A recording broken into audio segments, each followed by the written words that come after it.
ओम सर्वपितृ देवताभ्यो नमः। स्वागत है आप सभी का मेरे भक्ति भावना यूट्यूब चैनल पर। आज मैं आपको पितरों की कथा बताऊंगा। पितरों की पूजा किस लिए की जाती है, पितरों की पूजा से क्या फल मिलता है, कौन कौन सी परेशानियां आती हैं अगर पितृदोष इंसान के ऊपर हो तो। प्रतिदिन पितरों के सामने बैठ करके इस कथा का श्रवण जरूर करना चाहिए। पितृ कभी भी अपनी संतान को परेशान नहीं करने चाहते। वे बहुत दयालु होते हैं, लेकिन संतानों की उपेक्षा से दुखी हो जाते हैं, क्योंकि संतान के द्वारा श्राद्ध कर्म और पिंडदान आदि करने पर उन्हें तृप्ति मिलती है और वे अपनी संतानों को धन्य दान और खुश रहने का आशीर्वाद देते हैं।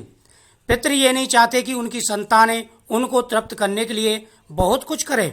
वे श्रद्धा भाव से किए गए श्राद्ध के खुशी के साथ स्वीकारते हैं। कहा भी गया है कि श्रद्धा के बिना श्राद्ध अधूरा होता है। इसी से जुड़ी श्राद्ध पक्ष की पौराणिक कथाएं मैं आपके सामने सुना रहा हूं, उसको ध्यान से सुने। महाभारत काल का जो युद्ध था वह समाप्त हो चुका था। कर्ण की मृत्यु हो गई, कर्ण स्वर्गलोक हो गए, तो वहां पर उनको खाने के लिए सिर्फ सोना चांदी ही मिला। कर्ण बड़े परेशान हो गया। वह इंद्रदेव के पास पहुंचा और कहा कि हे देव, मेरे खाने के लिए अन्न नहीं है, सिर्फ सोना और चांदी है। देवराज इंद्र ने कहा कि हे कर्ण, तुमने सोना चांदी का बहुत दान पुण्य किया, इसलिए तुम्हें सोना चांदी खाने के रूप में मिला है। तुमने कभी भी पितरों की पूजा नहीं की, ना ही कभी अन्नदान किया, इसलिए आपको अन्नदान खाने के लिए अन्न नहीं मिला। कर्ण बोला कि हे देव, इसका कोई उपाय बताइए। इंद्रदेव बोले कि तुम्हें 16 दिन के लिए पृथ्वीलोक पर वापस जाना होगा। वहां पर तुम अन्न का दान करो, पितरों की पूजा करो, यज्ञ अनुष्ठान करो, जिससे तुम्हें अन्न खाने को मिलेगा। उसी समय से पितृपक्ष का प्रारंभ हुआ और कर्ण वापस आया। उसने दान पुण्य करना प्रारंभ कर दिया। पौराणिक कथा के अनुसार जोगी और भोगे दो भाई थे। दोनों अलग अलग घरों में रहा करते थे। जोगी के पास धन की कोई कमी नहीं थी, लेकिन भोगे निर्धन था। दोनों भाई एक दूसरे से बहुत प्रेम करते थे, लेकिन जोगी की पत्नी को धन का अभिमान था, उसे धन का अभिमान था। तो वहीं भोगे की पत्नी सुशील और शांत स्वभाव की थी। जब पितृपक्ष आने पर जोगे की पत्नी ने उससे पितरों का श्राद्ध करने के लिए कहा, तो जोगे इसे व्यर्थ का कार्य समझकर टालने की कोशिश की, लेकिन जोगे की पत्नी केवल अपनी शान दिखाने के लिए श्राद्ध का कार्य करना चाहती थी, ताकि वह अपने मायके पक्ष के लोगों को बुलाकर दावत कर सके। जोगे की पत्नी ने उनसे कहा कि मुझे कोई परेशानी ना हो, इसलिए आप ऐसा कह रहे हैं, लेकिन मैं सत्य कहती हूं, मुझे इसमें कोई परेशानी नहीं है। मैं भोगी की पत्नी को बुला लूंगी, हम दोनों मिलकर सारा काम कर लेंगे। दूसरे दिन भोगे की पत्नी सुबह आकर सारा काम करवाने लगी। उसने अनेक पकवान बनाई, फिर सभी काम निपटाने के बाद अपने घर वापस आ गई, क्योंकि उसे पितरों का तर्पण भी करना था। जब पितर भूमि पर उतरे तब वे जोगे के यहाँ गए तो देखा कि उसके ससुराल पक्ष के सभी लोग भोजन कर रहे हैं। वहां ये सब देख करके वे बहुत निराश हुए। उसके बाद भोगे के पितर भोगे के यहाँ पर आए तो देखते हैं मात्र पितरों के नाम पर केवल अग्यारी दे दी गई है। पितर उसकी राख चाट कर और भूखे ही नदी के तट पर जा पहुंचे, क्योंकि उसके घर में कोई अन्न नहीं था, इसलिए उसने सिर्फ अग्यारी निकाली थी। पितर उस अग्यारी की राख को चाट करके चले गए। कुछ ही देर में सारे पितर अपने अपने यहाँ श्राद्ध ग्रहण करके इकट्ठे हो गए और बताने लगे उनकी संतानों ने किस तरह से उनके लिए श्राद्धों के पकवान बनाए थे। यानी सभी पितर अपने अपने वंशजों के यहाँ पर उनके दिए हुए श्राद्ध को ग्रहण करके नदी के तट पर एकत्र हुए। तो सभी अपनी अपनी बड़ाई मानने लगे कि हमारे बेटों ने ये बनाया, हमारे नाती ने ये बनाया। सभी पितर खुश हो रहे थे, लेकिन जोगे और भोगे के पितर चुपचाप थे। जोगे भोगे के पितरों ने भी अपना सारा कुछ बताया।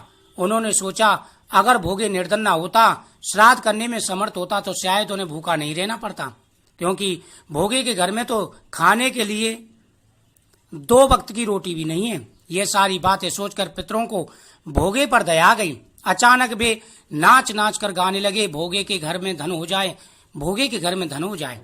यानी वह पितर चिंतित थे कि जोगे ने तो उनका श्राद्ध कर्म नहीं किया, अगर भोगे के पास धन होता तो वह अवश्य ही श्राद्ध कर्म करता। क्योंकि इसमें पितर भी खुश होते हैं। जो वंशज उनके निमित्त दान पुण्य करते हैं, अन्नदान करते हैं, तो पितर सभी एकत्र होकर के अपने वंशजों को पुत्र धन प्राप्ति का आशीर्वाद देते हैं। और जो पितरों को नहीं मानते, पितरों की पूजा नहीं करते, तर्पण नहीं करते, पितृ श्राप दे देते हैं, जिसकी वजह से अनेक प्रकार की परेशानी आ जाती हैं। इस प्रकार से वह नाचने लगे। सांझ का समय हो चला था, लेकिन भोगे के घर में खाने को कुछ भी नहीं था। उसके बच्चे भूखे थे। बच्चों ने अपनी मां से कहा कि भूख लगी है। तब उन्हें टालने के लिए गुस्से से गरज कर भोगे की पत्नी ने कहा, जाओ, आंगन में होदी औंधी रखी है, उसे जाकर खोल लो, उसमें जो भी मिल जाए आपस में बांट करके खा लेना। जब वह बच्चे होदी देखे तो वे दौड़े दौड़े माँ के पास आकर कहते हैं कि माँ, होदी तो मोरों से भरी हुई है। आंगन में आकर भोगे की पत्नी ने यह सब कुछ देखते वह समझ गई कि यह सब पितरों ने ही आशीर्वाद के द्वारा हुआ है। इस तरह पितरों के आशीर्वाद से भोगे की पत्नी धन्य धान्य से परिपूर्ण हो गई। लेकिन वह इस बात का बिल्कुल अहंकार नहीं करती थी।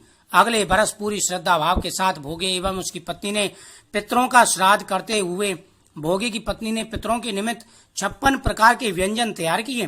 वे दोनों ब्राह्मणों को भोजन कराते, अपने जेठ जेठानी को बुलाकर सम्मान के साथ सोने और चांदी के पात्रों में भोजन कराया। उसके बाद वह सदा ही प्रसन्न रहने लगे। इस कथा को पितृपक्ष में प्रतिदिन सुने। इस कथा के सुनने से पुत्र धन सुख समृद्धि सब कुछ प्राप्त होता है। पितृपक्ष में प्रतिदिन आपको पितरों की पूजा करनी है। अपने सामर्थ्य के अनुसार पितरों की पूजा करें और सर्व पितृ श्राद्ध अमावस्या के दिन करना है, लास्ट के दिन। तो विशेष महत्व होता है इसका। पितृ प्रसन्न होते हैं, आशीर्वाद देते हैं, आपकी सारी परेशानियां दूर कर देते हैं। और आपके पास धन होते सोते भी जो व्यक्ति पितरों की पूजा नहीं करता, उसे अनेक प्रकार की परेशानियों का सामना सहन करना पड़ता है। इसलिए विशेष रूप से ध्यान रखें कि प्रतिदिन पितरों के नाम से तर्पण करना है, ग्रास निकालना है, 5 जगह पूरी निकाल करके, पहली अग्नि की, दूसरी गौ की, तीसरी कौवे की, चौथी पीपल की, 5वीं बहते हुए जल की। ये पंचग्रास निकाले जाते हैं। भगवान शिव की आराधना करें और पितृ की तिथि पर पितरों का श्राद्ध जरूर करें। अमावस्या के दिन, लास्ट के दिन सभी पितरों का श्राद्ध करें, तो आपकी मनोकामना जरूर पूरी होगी। पितृदोष के कारण कई प्रकार की परेशानियों का सामना करना पड़ जाता है। इस बात का विशेष रूप से ध्यान रखें। तो पितृपक्ष में प्रतिदिन इस कथा को जरूर सुनें और पितरों की पूजा करेंगे तो 7 जन्मों तक आपके कभी भी घर में पुत्र धन की कमी नहीं रहेगी, संतान की कमी नहीं रहेगी। हर प्रकार का सुख और वैभव आपको प्राप्त होगा। तो मुझे उम्मीद है आपको ये जानकारी अच्छी लगी हो, कथा भी अच्छी लगी होगी। पितरों की इस कथा को प्रतिदिन सुने, पितृ प्रसन्न होकर के आपकी सभी मनोकामनाएं पूरी करेंगे। वीडियो को शेयर करें, चैनल को सब्सक्राइब करें। ओम पितृदेवता।